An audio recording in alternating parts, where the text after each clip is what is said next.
Здравейте хора, аз съм Даниел, всички, които не ме познавате, и това е видеото с прогнозите ми за петият кръг в La Liga, Висшата лига и Лига 1. Миналия кръг беше доста интересен, може да видите анализа ми на миналия кръг, четвъртия в тези пълнеста, както и на третия кръг в Бундеслигата и серия.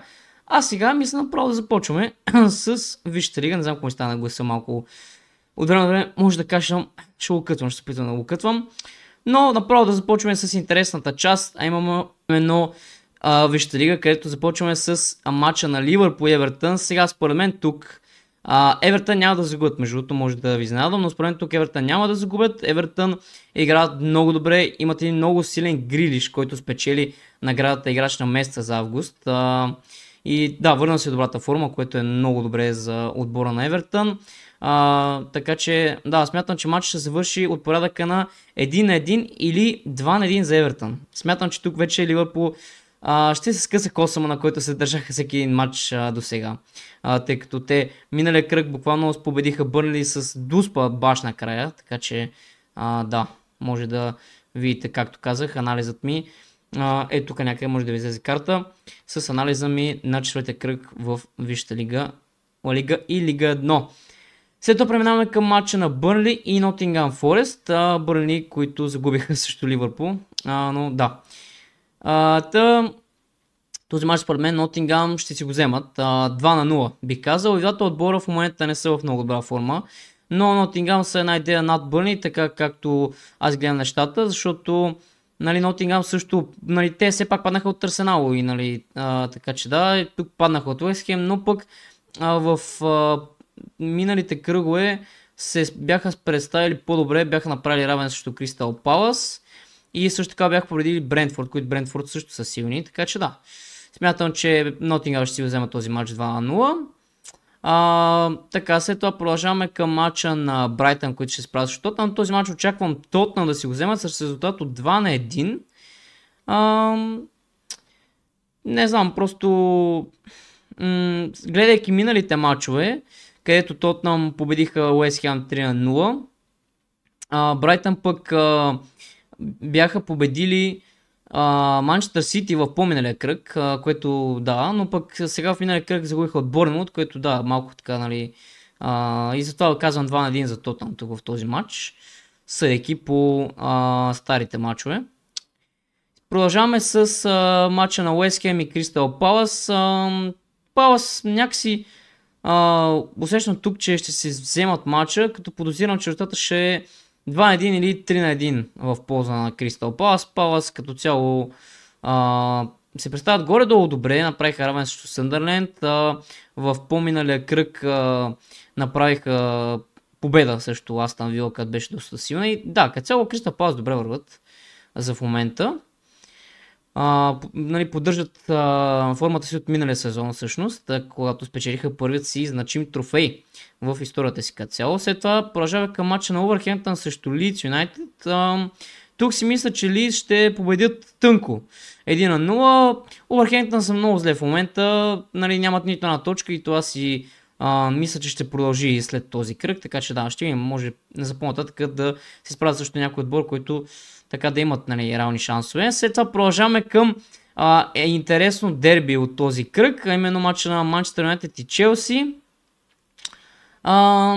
Сега аз по принцип познах, понеже Манчестър Юнайтед играха и дерби миналия кръг срещу градския съперник, само че от синята страна на града Манчестър Сити. Там познах горе-долу какво ще се случи. Единствено не познах точен резултат, защото Манчестър Юнайтед се издърниха да вкарат един гол. Тук някакси Челси, гледах и матч срещу Бар Мюнхен. Аз бях казал в TikTok Short, бях казал, че ще направят 2-2. В интерес на истината, Челси се представиха силно срещу Бар Мюнхен, но Бар Мюнхен са машини, човек. В смисъл, аз не знам кой трябва да дойде, че да спре Бар Мюнхен. Просто те са в момента в много силна форма и Челси, въпреки че играха толкова силно, отново паднаха и то 3-1. Накрая Кол Палмър се разписано, гол беше отменен заради засада. Тук смятам, че Челси няма да загубят. Или ще направят равен нещото на 1-1, 2-2, или Челси ще победят 2-1. Това смятам за този матч. След това преминаваме към матча на Фулъм, които ще се справят срещу Брентфорд. Това според мен ще е на печен матч, някакси така го виждам. Смятам, че е възможно и да не излезе победител. Тоест бих казал равен 1 на 1, 2 на 2, но ако трябва да кажа, нали, със силност кой по принцип би си го взел този матч, бих казал, че Брентфорд ще победят 2 на 1. Така че да. След това преминаваме към матча на Съндърленд, които ще се правят срещу Астън Вила. Този матч е доста особен, тъй като Съндърленд до момента се представят по-добре от Вила и то доста по-добре. Смятам, че ще направят равен 1 на 1 и 2 на 2, тъй като и не искам да подценявам все пак отбора на Вила. Така че да, затова давам равен 1 на 1, 2 на 2 и преминаваме към предпоследния матч от този кръг за Висшата лига, именно матча между Борнемут и Нюкасъл. Тук също е възможно да стане равен, бих казал, но си мисля, че и Нюкасъл няма да загубят, тоест ниско резултатен матч очаквам 0 на 0, 1 на 1 или 1 на 0 за Нюкасъл, това предполагам. И преминаваме към още едно много интересно дерби от този кръг във Висшата лига и последният матч всъщност от Висшата лига, именно матча между Арсенал и Манчестър Сити. Тук като цяло смятам, че Пеп Гвардиола ще покаже защо е един от най-великите треньори за всички времена като цяло. И според мен Сити няма да загубят, нали, противно на логиката, защото Арсенал до момента се представят ни по-силно отколкото Сити, но според мен Сити тук ще покажат, че все още не са за изключване от нали, битката за титлата тази година и битката за по-горните места като цяло в лигата. Смятам, че ще завършат или 1 на 1 или 2 на 1 в полза на Манчестър Сити. Сега преминаваме към Ла Лига, където започваме с матча на Реал Бетис, които ще спрят срещу Реал Седат. Бетис си взимат този матч според мен 2 на 1. Като цяло Бетис по принцип миналия кръг направиха равен срещу Леванте. Реал Седат пък загубиха от Реал Мадрид. В по-миналите кръгове Реал Бетис загубиха от Атлетик Билбао, но Атлетик Билбао, нали, също така си стабилен отбор. Реал Седат пък загубиха от Овиедо и просто по тази причина смятам, че Реал Бетис ще взема този матч 2 на 1. След това преминаваме към матча на Жирона, които ще се изправят срещу Леванте. Смятам, че това ще е скучен матч, нещо сорта на 0-0 или 1 на 1 равен ще направят според мен. След това преминаваме към матча на Реал Мадрид, също Еспаньол. Сега тук може да ви изненадам, но смятам, че Еспаньол няма да загубят този матч. Т.е. според мен или ще направят равен 1 на 1 примерно, или Еспаньол ще победят 2 на 1. Защото Реал не си взимат мачовете толкова убедително, и играе само Мбапе, честно казвам. Наистина в отбора виждам, че само Мбапе има някакво желание за игра, другите просто някакси ги няма. И също така си мисля, че ще ги подценят малко. Нали, от Мадрид ще подценят Еспаньол и това ще им изигра лош шега. И да, като цяло на това е базирана моята прогноза тук. Смятам, че Еспаньол няма да загубят този матч. След това преминаваме към матча на Вилереал, който ще се изправят също с Осасуна. Тук смятам, че и тук може да се получи равенство. Не знам, нали, вече колко равенства станаха, дали малко не прекалявам с равенството, но просто аз така ги виждам нещата. Наистина казвам си честно мнението, така че да, за този кръг някакси по-равностойни отбори се изправят един срещу друг. Като цяло Вилереал и Осасуна ми се струват равностойни и за този кръг поне и смятам, че ще направят 1 на 1. След това преминаваме към матча на Алавес, които ще се изправят срещу Севиля. Алавес ще бият тук 2 на 1 или 3 на 1, си мисля. Пак съдя по миналите матчове. Защото Алавес миналия кръг победиха Атлетик Билбао, докато Севиля направиха равен срещу Елче. Севиля като цяло не се представят много силно. Нали, може да видите и Алавес също така направиха и равен срещу Атлетико Мадрид, докато Севиля в по-миналия кръг паднаха от... всъщност, по-миналия кръг победиха Жирона, обаче в по-миналия кръг бяха паднали от Хетафе, така че да, тук смятам, че Алавес ще си вземат матча 2 на 1 или 3 на 1. Опа, чакайте къде заминах. Преминаваме към матча на Валенсия, които ще се изправят пък срещу Атлетик Билбао. Атлетик Билбао според мен ще си взема този матч с чиста мрежа 1 на 0 или 2 на 0. Смятам да не коментирам много за този матч, защото просто ми изглежда много така елементарен, просто някакси така го усещам. Преминаваме след това към матча на Реал Валекано, които ще се справят срещу Селта. Този матч го виждам равен и то скучно равен, нулево равенство или 1 на 1. Някакси така го усещам пак.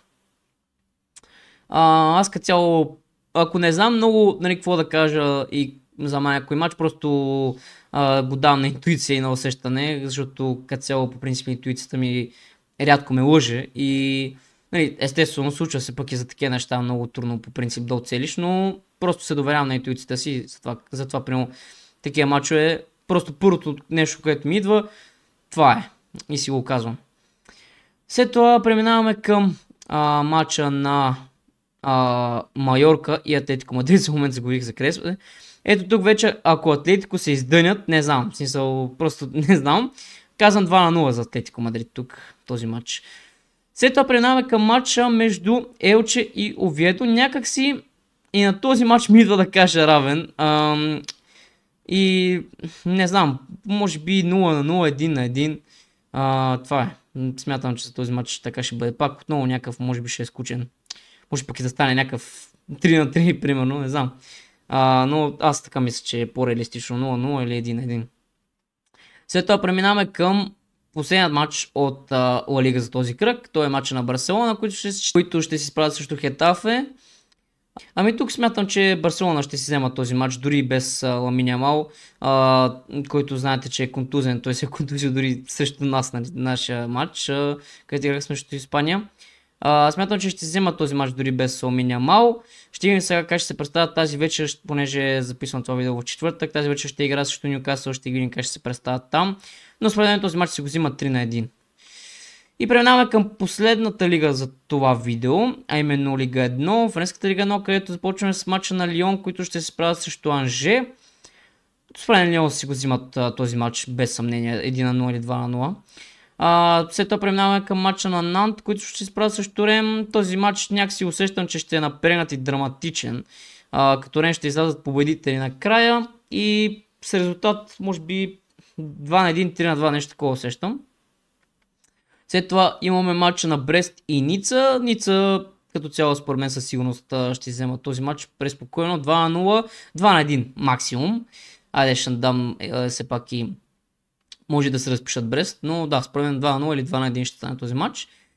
След това преминаваме към Ланс и Лио. Тук по-голов матч някакси очаквам, че ще бъде спрямо предишните матчове на двата отбора, нали, така ще ги върна, нали, да видите.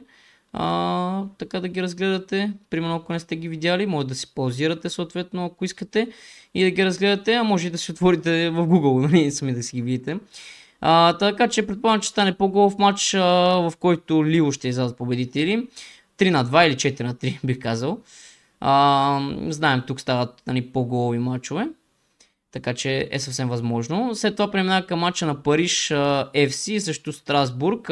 Тук смятам, че Страсбург ще спечелят 1-0 или 2-0. Така просто прецених по миналите матчове, пак казвам. Може да спрете да паузирате видеото и да ги видите. След това преминаваме към матча на Монако и Мец. Тук смятам, че Монако ще спечелят 2-1, 3-1.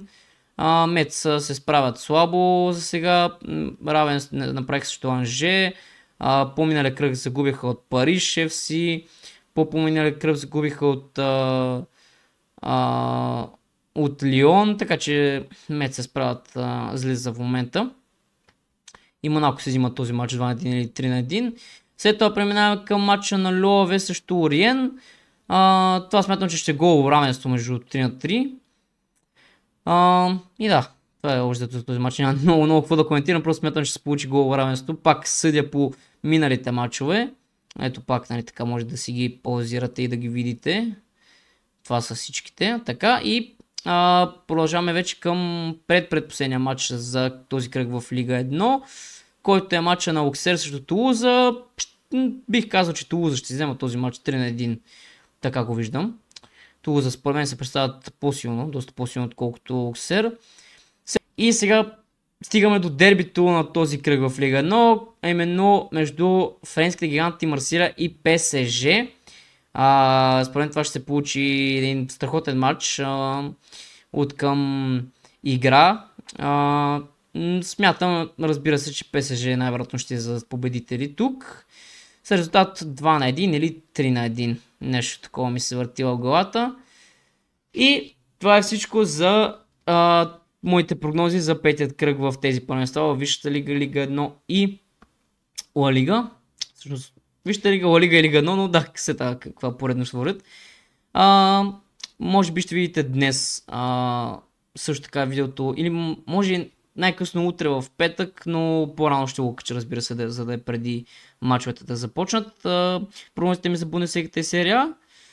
Така че да, очаквайте това видео, очаквайте и още прогнози и анализи, като цяло целият сезон може да ме следите и се надявам да ми върват прогнозите. Миналия кръг направо разцепих. В смисъл имам 60% успеваемост, ако не сте разбрали. 29 мача от 48 съм познал кой ще спечели и 6 мача съм познал точен резултат, което е инсейн поне за мен. Като нов, аз по принцип нали, не съм занимавал с това никога, така че да. Ако ви харесва това видео, може да оставите един лайк. Също така, ако искате да следите моите прогнози, моите видеа, моите анализи, ще правя и различни видеа, така че да, може да се абонирате за канала. Това така ще видите всъщност, че искате да ми подкрепите рано в това, което правя. Този проект, който създавам, както за вас, така и за мен, да видя всъщност колко съм добър в прогнози и така нататък. И ако не искате да пропускате нито едно мое видео, може да цъкнете към банката, която ще ви известява за всяко едно мое видео. Така че да. Това е всичко от мен, хора. Ще се видим следващия път. Чао!